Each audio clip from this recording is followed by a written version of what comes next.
Praise the Lord. खुदावंद यीशु मसीह में आप सबकी सलामती हो। मूसा प्रोडक्शन टीवी में खुशामदीद एक नए प्रोग्राम के साथ, sacrament of the Catholic church. चूँकि सैक्रामेंट हमारी ज़िंदगी में बहुत ज़्यादा अहमियत के हामिल है और कैथलिक चर्च में मसीही तालीम के मुताबिक catechism of the Catholic church sacrament की पासदारी करना ये बहुत ज़रूरी है और इसके बारे में सीखना और सिखाना। नाजरीन, आज इस नए प्रोग्राम में हम अपने साथ मुबश्शिर अंजील बाबू करामत को, जो कि ढोक सईदा से हैं, इनको खुशामदीद कहते हैं। बाबू जी, मोस्ट वेलकम।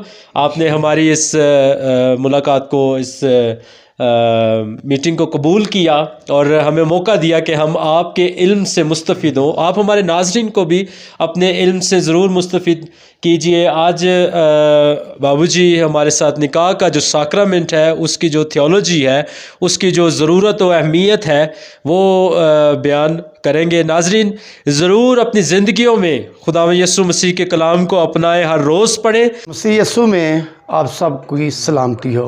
आज मुझे जिस मौजू पर बोलने का मौका मिला है वो है निकाह का सैक्रामेंट। निकाह के सैक्रामेंट के बारे में हम सुनेंगे मुक़द्दस मरकज़ की इंजील, उसके 10वें बाब की 8वीं और 9वीं आयत। और वो दोनों एक तन होंगे, पस वो अब दो नहीं बल्कि एक तन है।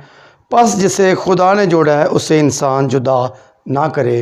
पाक कलाम के पढ़े और सुने जाने पर खुदा की बरकत हो, खुदा का शुक्र हो। मसीह खुदा में मेरे प्यारे अजीज़ों, निकाह एक इतना खूबसूरत सैक्रामेंट है जिसका आगाज़ खुदा ने खुद किया। तख्लीक़ कायनात से ही इसका आगाज़ होता है, जब खुदा ने कायनात की हर चीज़ को तैयार किया और आदम को ये ज़िम्मेदारी सौंपी कि वो उनके नाम रखता है। और जब जोड़े जोड़े के नाम रखे और आखिर में आदम ने अपने दाएं बाएं देखा तो उसने अपने को तन्हा पाया। तो खुदा ने आदम के दिल से जान लिया कि अब आदम का तन्हा रहना अच्छा नहीं है। तो फिर खुदा ने आदम को नींद दी और उसकी पसली में से एक पसली निकाली और उसके लिए खूबसूरत नारी यानी अम्मा हवा को तैयार किया। तो जब उसके पास लेकर आया तो आदम ने कहा कि ये मेरे गोश्त में से गोश्त, मेरी हड्डी में से हड्डी, यानी मेरी पसली उसने एक्सेप्ट कर लिया, कबूल कर लिया। तो खुदा ने आदम को बरकत दी, बढ़ो फलो, ज़मीन को ममूर मकूम करो।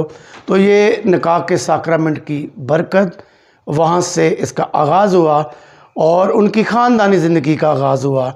तो जब हम देखते हैं कि अंजील मुक़द्दस में खुदा यीशु मसीह ये फरमाते हैं, अब तुम दो नहीं बल्कि एक तन हो, पस जिससे खुदा ने जोड़ा है उसे इंसान जुदा ना करे। तो ख़ानदानी ज़िंदगी जो मौजूदा दौर में किस कदर मुतासर हो रही है, ख़ानदानी ज़िंदगी के लिए हमने कुछ चीज़ों के लिए ख़ास एहतियात करनी है। इसमें ख़ास 3 पिलर हैं कि जो मोहब्बत, वफ़ादारी है और इत्मीनान है। जब हम ख़ानदानी ज़िंदगी में वफ़ादार रहते हैं और इत्मीनान करते हैं, भरोसा करते हैं, तो वो हमारे ख़ानदान कायम रहते हैं। अक्सर औक़ात हम देखते हैं कि जब एक तन के लिए, अब तुम दो नहीं एक तन हो, पस जिससे खुदा ने जोड़ा है उसे इंसान जुदा ना करे। तो ये फार्मूला मैथमेटिकल सिस्टम में जाए, 1 + 1 = 2, यानी 1 जमा 1 बराबर 2। एक मर्द जमा मोहब्बत और एक औरत, मर्द औरत के दरमियान जमा जो है वो मोहब्बत है और इक्वल यानी बराबर, अब 2 हो जाते हैं। जब हम दो लफ्ज़ को देखें तो ये देखने में लफ्ज़ के लिहाज से ये हमें एक नज़र आता है और पावर के लिहाज से जब हम पढ़ते हैं तो 2 है। तो इसी तरह मियाँ बीवी देखने में हमें 2 नज़र आते हैं और पावर के लिहाज से, सोच के लिहाज से, और ये एक हो जाते हैं। सैक्रामेंट कैसे बनता है हमारी ज़िंदगी में? अक्सर हम शादियाँ तो कर लेते हैं, निकाह हो जाते हैं, हम एक तन नहीं हो सकते। इसके लिए हमें हमारी सोच का एक होना, हमारे कल्चर का एक होना, हमारे ईमान का एक होना बहुत ज़रूरी है। हमारे मजाज का एक हो जाना। ये नहीं कि हम शादी कर लिया, تو بیوی بندے کے متحد ہو گئی ہے، اب جو آرڈر بندے نے کرنا ہے وہی کرنا ہے، مگر خدا نے ان کو پسلی سے لیا، یعنی برابری پر۔ اس لیے اگر خدا عورت کو مرد کے پاؤں سے لے لیتا، مٹی سے لے لیتا، پاؤں کی ہڈی سے لے لیتا، تو مردوں نے یہ سمجھنا تھا عورت میرے پاؤں کی جوتی ہے۔ حالانکہ خدا نے ایسا نہیں بھی کیا، انسان پھر بھی ایسا ہی سوچتا ہے۔ ہمارے کلچر میں اکثر مرد عورتوں کو اپنے پاؤں کی جوتی سمجھتے ہیں۔ اگر خدا عورت کو مرد کے سر کے بال سے لے لیتا تو عورتوں نے کہنا تھا کہ میں تیرے سر کا تاج ہوں۔ اس لیے خدا نے بڑی حکمت و دانائی سے ہوا کو آدم کی پسلی سے لیا، یعنی دونوں برابر۔ اس لیے مرد عورت دونوں برابر ہیں، ان کے حقوق برابر ہیں، اس لیے وہ ایک تن ہو سکتا ہے جب وہ ایک دوسرے کے ساتھ برابری کے ساتھ رہیں گے۔ تو محبت ایک ایسا عمل ہے ان کے اندر، اور جب محبت میں رہیں گے تو وہ زندگی پرسکون رہے گی۔ پھر خاندانی زندگی کے لیے شک ایک کینسر کی طرح ہے۔ جب میاں بیوی ایک دوسرے پر شک کریں گے تو یہ سمجھے کہ جیسے کینسر لا علاج ہے، اسی طرح خاندانی زندگی میں شک بھی لا علاج ہے۔ اس لیے پیارے دوستوں، بھائیوں اور بہنوں، آپ نکاح کی زندگی گزارتے ہیں، ایک دوسرے پر شک نہ کریں، اعتماد کریں، بھروسہ کریں، محبت کریں، تو یہ زندگی پرسکون ہے۔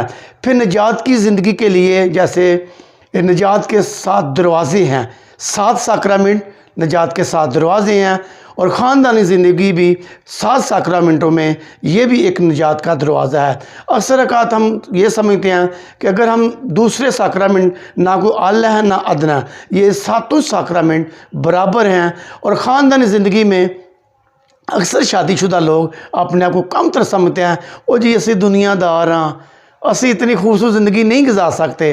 اگر شادی شدہ زندگی میں آپ اپنے بچوں کی پرورش مسیح ایمان کے مطابق کرتے ہیں، ان کی تربیت اچھی کرتے ہیں، اچھی ایجوکیشن کراتے ہیں، آپس میں وفادار رہتے ہیں، ایمانداری سے زندگی گزارتے ہیں، پیار و محبت اور ساکرامنٹ کی پاسداری کرتے ہیں، تو یہ نکاح کا ساکرامنٹ نجات کے دروازے سے گزر کر آپ حقیقی نجات پا سکتے ہیں، کیونکہ یہ خاندانی زندگی خدا نے خود مقرر کی ہے اور بلیسنگ دی ہے، برکت دی ہے۔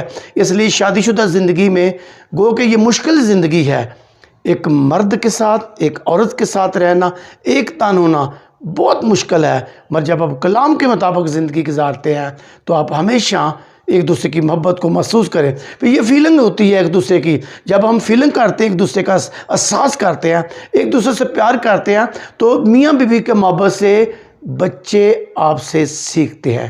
اس لیے میاں بیوی کوشش کریں آپس میں لڑائی جھگڑے نہ کریں، اعتماد کریں، شک نہ کریں اور پیار کریں۔ یہ آپ کی زندگی خوبصورت زندگی ہے۔ اور میں یہ سمجھتا ہوں اکثر لوگ خاندانی زندگی کے اندر، یہ شادی ایک مصیبت ہے، یہ ایک پاک ساکرامنٹ ہے، اور خوش قسمت ہے جنہوں نے یہ ساکرامنٹ حاصل کیا ہے، وہ اپنی زندگی میں خوشی فیل کریں، کیونکہ یہ خدا نے خود مقرر کیا اور آپ کے لیے باعث سے برکت ہے۔ شادی شدہ زندگی بے شمار برائیوں سے آپ کو محفوظ کرتی ہے۔ سو خداوند آپ کو برکت دے، ہیپی لیں اور اپنی خاندان زندگی انجوائے کریں اور خوش رہیں۔ پھر کہتا ہوں خوش رہیں، سلامتی آپ کے ساتھ ہو، آمین۔